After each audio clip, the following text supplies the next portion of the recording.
Okay, so I want to go ahead and talk about the Caleb Williams interception that happened in the game on Sunday against the Ravens, because there's been a lot of discourse online with regards to the play overall.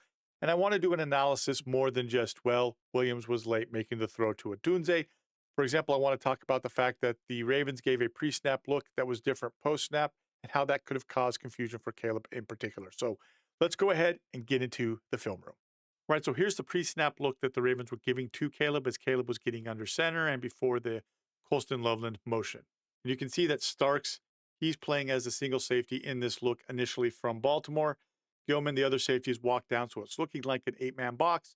This is telling you usually that with a single high safety, it's either cover 3 or cover 1 in particular for the defensive coverage on this particular look. I'm going to run the play forward just a little bit more.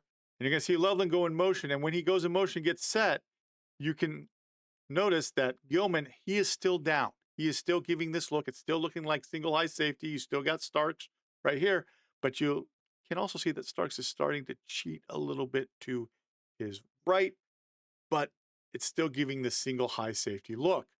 For their part, the Bears, their routes are the post right here by DJ Moore. You have the dig by Adunze, as we all know, coming across right here. Colston Loveland, he's going to run a sit route right over the center. You're then going to have a check release out here.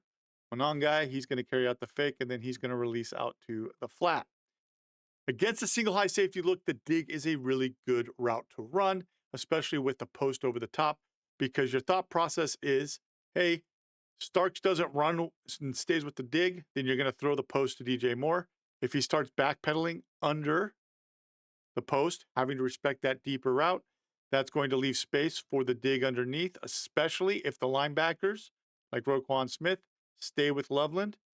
If instead Smith drops under the dig, then you would just throw the sit route to Loveland on this play. So again, we've got this motion, we've got the pre-snap look.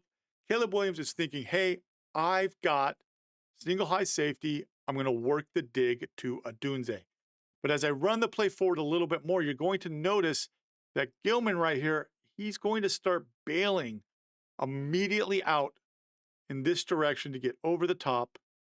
And Humphrey, he's going to press on more to force more to the inside as Moore is running his post. So let's go ahead and run the play right now for you guys.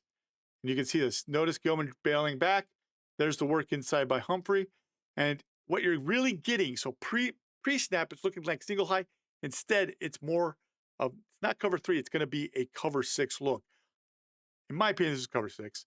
You've got the 2 underneath right here.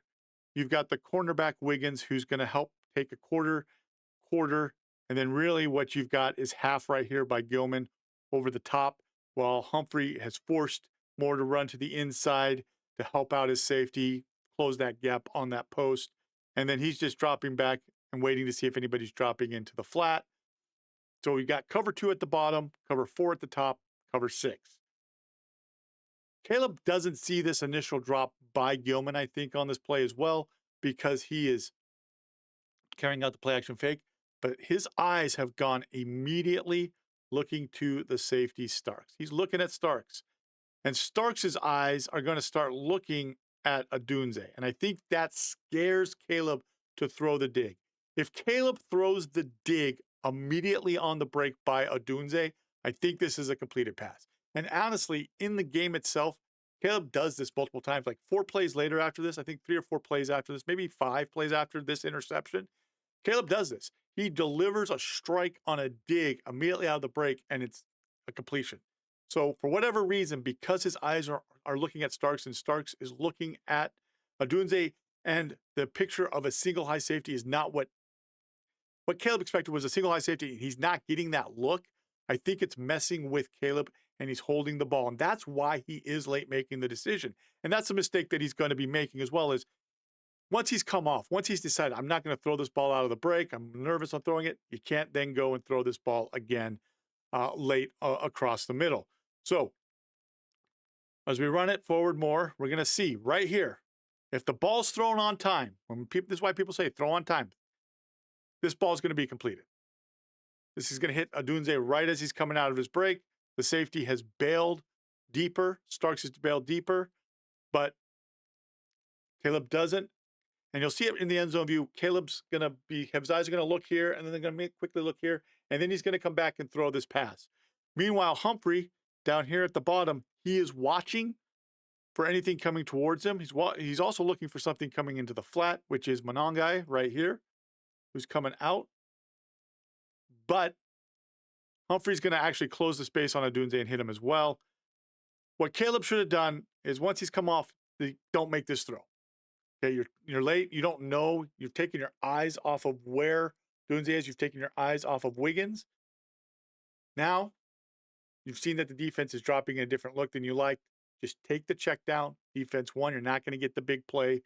Take the check down to Monongai right here, who catches it, and he can run. He can still get a good play out of it, make Humphrey miss, and it can be a good play.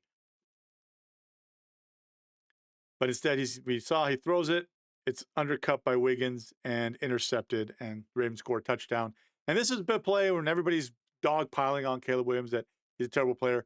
Caleb had a lot of good plays in this game, actually. This is just one where he, for whatever reason, he stayed with his initial decision to throw the dig, and he shouldn't have.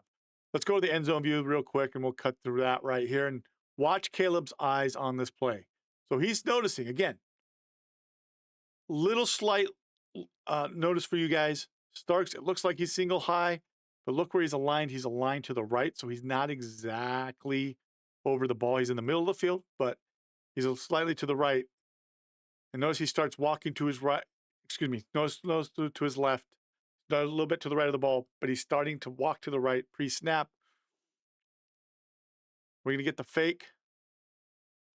Caleb's eyes come up. He's looking right here. He's looking right here. Look at the eyes right here of Starks, and I think that just spooks Caleb enough. Now his eyes are going to point to the left right here. And once he does that, he doesn't know what's happening with Wiggins behind Adunze. And he decides to throw it. Ball's behind, so it's late and behind Adunze, and that's why Wiggins is able to undercut it, and that's the interception.